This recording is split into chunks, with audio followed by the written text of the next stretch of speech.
Welcome, sir. So today we have Deputy Commandant Arun Chauhan with us. So we'll be discussing very closely about his motivation to join Indian Coast Guard, his whole life and journey in Indian Coast Guard, and various life lessons that he has learned over this interview. So welcome, sir. Thank you. So my first question to you would be, what was your motivation to join Indian Coast Guard? I always wanted to join the armed forces, and it was quite a promising career as well. So, and it's a very respectable and honorable profession. So that's why I went for it. Tell us about your SSB experience. The first SSB that you gave, the second, and what was the kind of preparation that you did?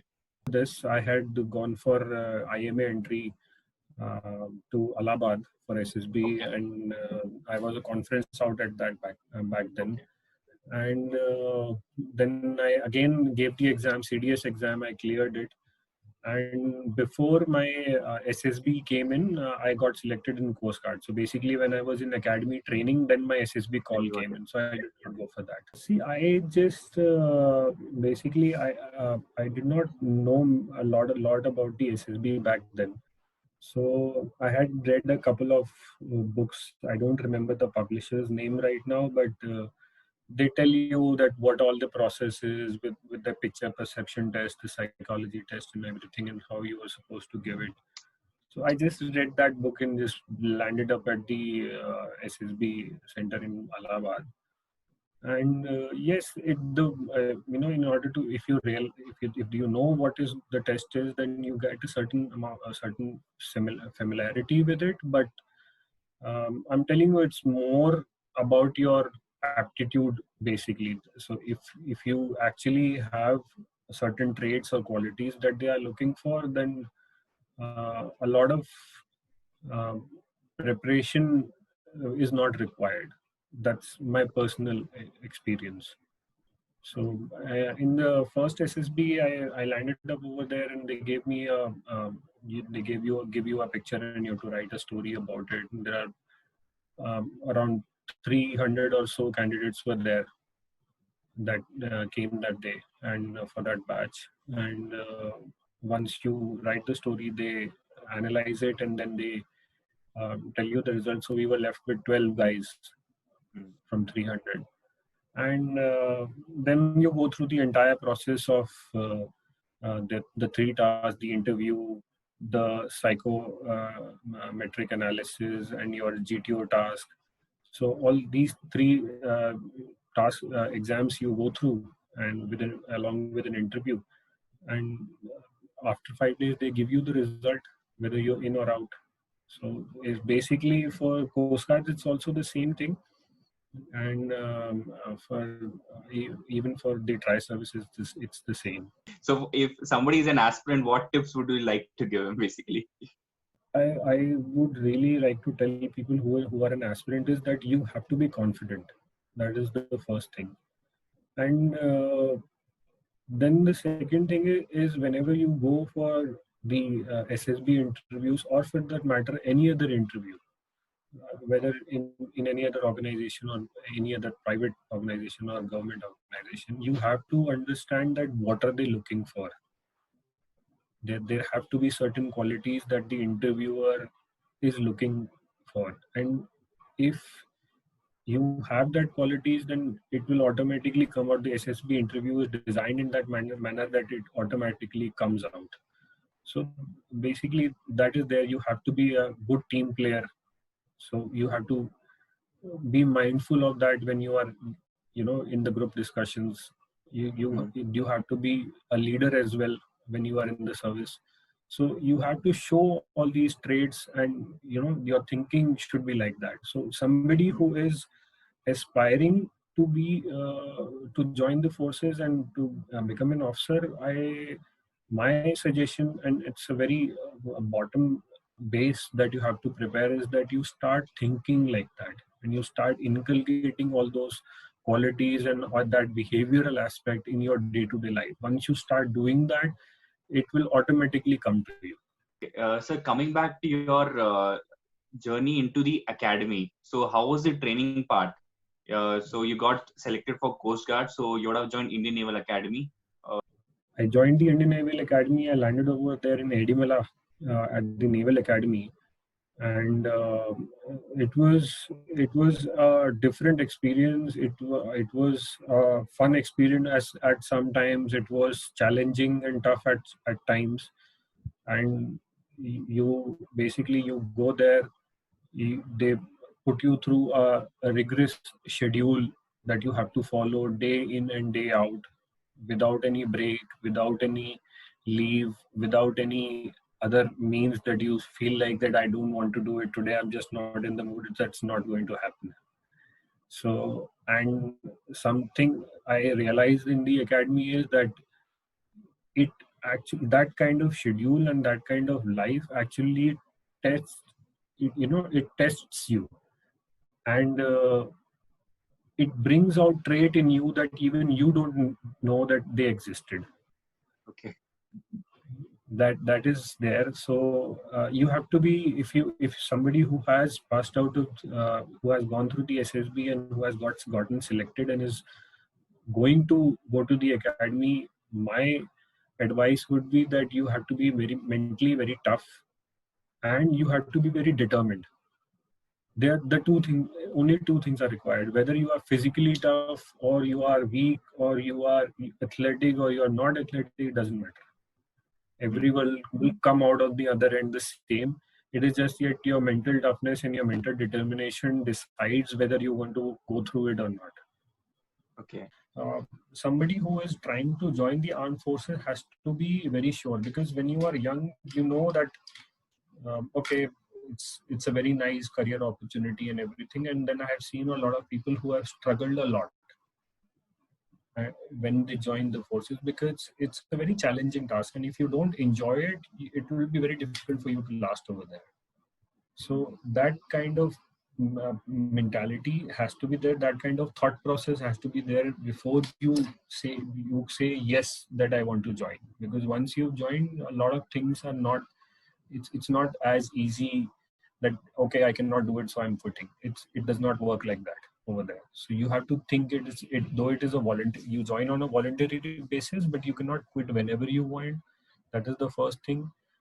You cannot be, I can't live in this place where I have gotten posted and all these things. So if students come up to you, you have to let them know that this is how it works, and if they are ready for it, then it is a good thing. Regarding the training part, so how different is the training of Indian Navy and the Indian Coast Guard? Is it same? Because I know that the time period of the training is different for Indian Navy guys, cadets in the academy, and the Coast Guard. Navy has a NAVAC entry, or earlier it was NDA entry also. Now they have the NAVAC entry, which they undergo the 4-year program, because they also undertake their bachelor's in engineering over there. And for Coast Guard, it is an orientation course. It's basically an orientation course of 6 months, and then followed by a further specialized training. Same goes for naval or short service commission officers also. So even Navy short service commission officers, we do our training along with them. They also go through our orientation course. So if you have come out through CDS, you will probably go for an orientation course or a university entry scheme. You go through a 6 months same kind of training. The training is different from other arms of the armed forces, because obviously it's in a different field altogether. So you taught a lot of naval subjects, and all the three forces, although they run on the same pattern, but there are certain differences, certain dissimilarities, which are which demark the kind of differences that there will be in training. You are taught about naval subjects, you are taught about seamanship, how is life on ship, how ships run, how you are supposed to what to expect after getting out of the academy. That a basic orientation of that is taught to you. Coast Guard, how is it decided that you will go into a particular branch, say executive technical? How is it decided? If you could just briefly tell us. You have to pick it. In my time, I don't know how is it right now, but in my time, you had to apply for that entry. So if I joined as an engineer, I applied as a technical officer. If somebody applied for an executive officer, they were put into the executive base. Depending on your qualification, you apply for that. Okay. Majorly, there are three branches in Coast Guard. One is the executive branch. Okay. And then there is the technical branch, and then there are law officers. These three branches of recruitment happens in these three branches, right? Executive, technical, and law. So executive and technical are basically done at the same time. They go through the entire PSB process, and basically, if you have done in marine engineering, metal engineering, or mechanical engineering, so in these types of field, then you are recruited as an engineering officer. And if you have gone through either graduation courses like BA, BSc, or even for that matter, certain engineering streams such as electronics and communication, they also can join as executive officers. Sir, you told me that you're a mechanical engineer and you're a technical officer in Indian Coast Guard. So how does your one day looks like as an officer in terms of your roles, responsibility, and routine? How does it look like? Any ideal day? I will tell you, no day is same. Every day is different, and every day comes with a different kind of challenge. And it's not like if you are an engineer, then you will be only carrying out engineering jobs. So you will be carrying out jobs whatever you are ordered to do. But as an engineer, you are posted on board ships. You have a crew with you, and who are technical people who look after the machinery and the ship when they are at sea or when it is in harbor, and taking care of the maintenance, keeping it up in perfect condition for it to go for any operation whenever ordered. So that is your whole task. So you go in the morning, you do all your routine work. I will not go into the details of what you do, but that's what you keep on doing. And then you go out to sea, you go for operations, you go for patrolling, and just you look after the machinery, see if it is working well. So that's all most basic of what an engineering officer does. And apart from that, you do a lot of other things as an officer, as well as if you are a technical sailor in Coast Guard, then you do a lot of other things as well. You are in charge. Sometimes you are posted where in shipyards where Coast Guard ships are being built, so you have to go and oversee them. And if they are being built according to the standards, and then you will be maybe posted in naval dockyards or something like that. So it's a very, if somebody is an engineer and they feel that they want to stick to the core of their engineering, it's a very challenging and it's a very eye-opening, and it has a broad horizon of things that you can learn. Okay. What are the roles and responsibilities of a Coast Guard? I said there are various charter of duties of Coast Guard, and it comes from protecting the national borders to protecting our natural resources in the exclusive economic zone, protecting the environment. So all these things are there, and it depends on what kind of situation you are in, or what task you have to carry out, what operation you have to carry out, and that is how everything is defined. If you would like to tell us 3 important life lessons that you have learned over your career in Indian Coast Guard, 3 life lessons that I would like to share. I have learned that if you put your mind to something, then it's not difficult to get it. Because I know I was an engineering graduate and was not very athletic at the time when I joined the academy. But just by being sheer determination and you keep on at it and you don't quit, you slowly get better at things. That is one thing that I have learned. And the second thing is that Coast Guard is such an organization that it pushes you to learn every day. And so for that matter, even naval officers I have seen, that I don't know about Air Force or Army officers that much, so I can't comment about that. But Navy and Coast Guard officer, they are pushed to learn every day because there's upcoming technologies. You have to keep up to date about it. So you keep on learning every day, and that constant learning actually improves your character. It builds in a lot of confidence in you, and that is one thing. Third thing that I really have admired about the armed services, that they the environment is such that it will build in confidence in you, because there are at times when you don't know what to do, and you are just thrown over there and you figure it out by yourself.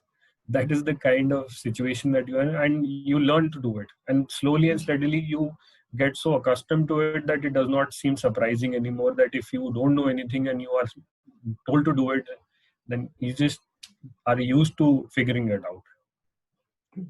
Okay.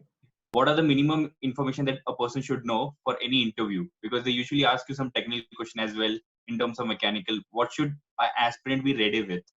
So if you go for the interview, they are not going to ask you anything about Coast Guard. They obviously, you should have a basic knowledge of what Coast Guard is, and just go open the Google webpage and type in Indian Coast Guard and read a little bit on Wikipedia or something like that. But it's not the whole core of the interview.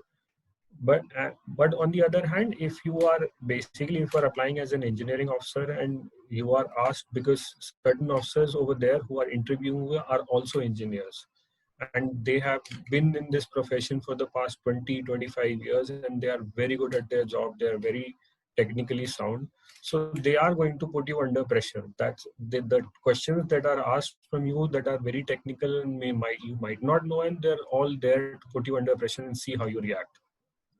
That's all it is. I remember questions being asked to me about aircraft as well. Back then in NDA entry, forget the Barnali. They're like asking me, how does an aircraft fly upside down? What principle does it work? Why can't every aircraft fly like that? That's what. See, if you don't know that, it does not mean that you are not good enough for the job, because the whole point of interviewing a candidate is to see certain traits that he have. The knowledge part, they already know that you have your degree and your basic qualification score. You already passed an exam. If you go for the Triforces, so for Coast Guard, you already passed an exam, you've reached there, so you have the knowledge part of it. Now it comes to what personality traits you have, how do you react in certain kind of situation, that they want to know. So they ask you these questions because obviously they know that you will not know how an aircraft flies. So you will come under pressure when it is asked you in that, this type of question is asked from you in that interview. So they just want to know how you react under pressure. Whether you go for it, whether you don't just say that you quit, whether you get frustrated, whether you get scared. So they just want to see your reaction, how it turns out. That's all. Okay, so in armed forces we have something like short service and permanent. So I think we have something similar in Coast Guard as well, right? So if you're, CPL pilot entries are short service, and for women officers it's still a short service commission. Rest are all permanent commissions. Okay.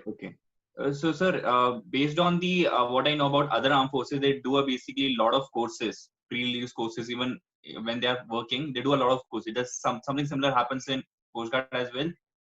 If you are an engineer, you are sent for certain courses. If you are an executive officer, you are sent for different kind of courses. You are sent for your master's degree.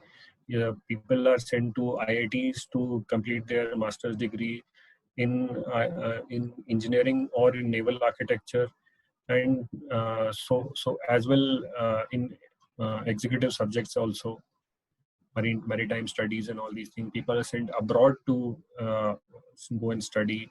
There are other courses. There are short courses, 6 months, 8 months courses abroad in US, in other countries, where you are posted just to learn how their coast guards or navies are working.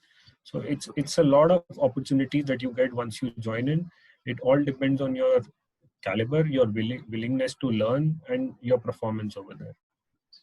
So how is all the learning from Indian Coast Guard currently helping you in the civil world? So how does it make you prepared and ready? How does that happen?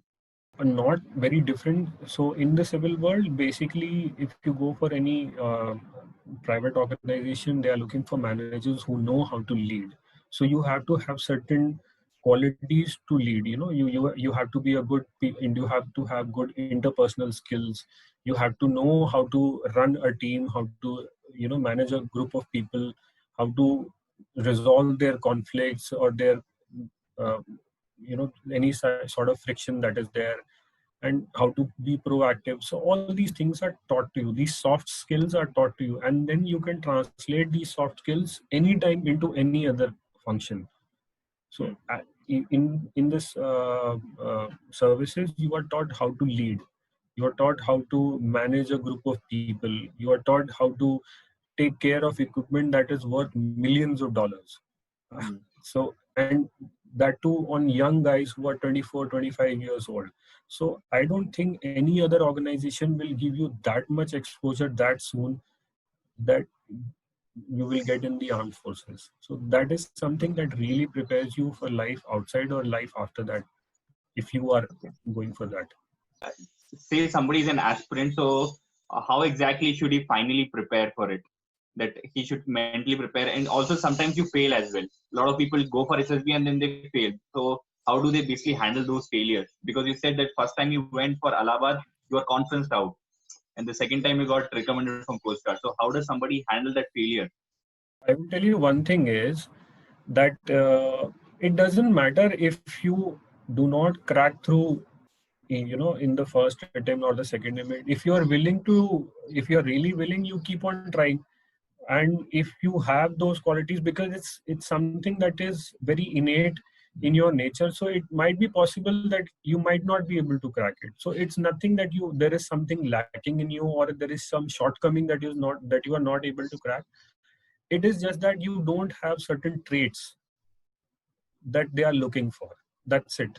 There is nothing greater, or somebody who gets selected, there is nothing great about them. They're the very average people. Most of them are not very academically sound. Most of them may be academically sound. So it is not there. You cannot pinpoint what is actually required. But if you get turned down from from an FSB or a PSB interview or an SSB interview, it does not matter. So you can always try again. Till the time you have an opportunity, you can try. If you don't have an opportunity, it does not matter. You can move on. That's the first thing. If you are able to do that, if you are able to look past failure, that is the first trait. I think if you have that, I will probably you will not get rejected the next time. If you can look past failure, because that's kind of determination and grit one has, that keeps you moving further. That is one thing. As far as the preparation of SSBs is concerned, you think just read a few books and you would be knowing better about it. You're already mentoring a lot of students in it, and once you go over there, be confident. That is the first thing. They are looking for confident people, but not overconfident people. That is the first thing. You have to have a team player. You need to know when to listen. You need to know when to make others listen to you. So it's a balance that they are looking for. Somebody who knows to take orders, somebody who knows to listen, somebody who has a good head over his shoulders and who understands things. You have to have common sense. So be calm. That is the first thing. The calmer you are, the better you will perform over there. There is no point getting frustrated or flustered when you fall into a tricky situation over there. There is nothing great about it. There is nothing absolutely out of understanding about it. It's very, very simple interview, and go over there, enjoy yourself, and be confident, and just say and write whatever you are. Understood, sir. So basically, when we look at certain officers, because at that time we only know few people who have cleared SSB or few officers. So basically, try to become somebody like them. So we somewhere forget our own originality. So that keeps happening. So when we listen to a You lot don't of have people, no, you don't have to copy anyone, because see there are a very simple thing I will tell you, and I'll give you the example of an army officer. So you have army officers who are going into operations and encounter life and death situations every day. So over there, if you are someone else in the SSB interview, when you land up and you go and clear the exam and you land up in that place, in that difficult situation of life or life and death situation, that image that you have created of someone else will go out of the window, and what will remain is the original you. And whether the original you can handle that situation, can still think right, do right, and act right, at that time. So that is all what matters. true, sir. That's it. Understood. So you cannot be somebody else, and it's a very thought out, it's a very refined process of selecting an officer, and it has been going on for a very, very long time. The officers who take your interview undergo a very long and difficult training in order to judge you. So it's not like they cannot call me up and to select an officer. You have to undergo a very specialized training to be a GTO or an interviewing officer or a psychologist of an SSB. So they know how to get the exact, how to get the exact personality out.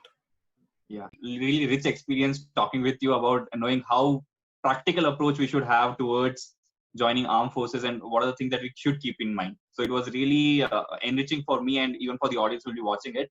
So thanks a lot, sir, for your time and your suggestions on how one should prepare. Thank you, sir. Thanks a lot for your time. Jai Hind, sir. My pleasure.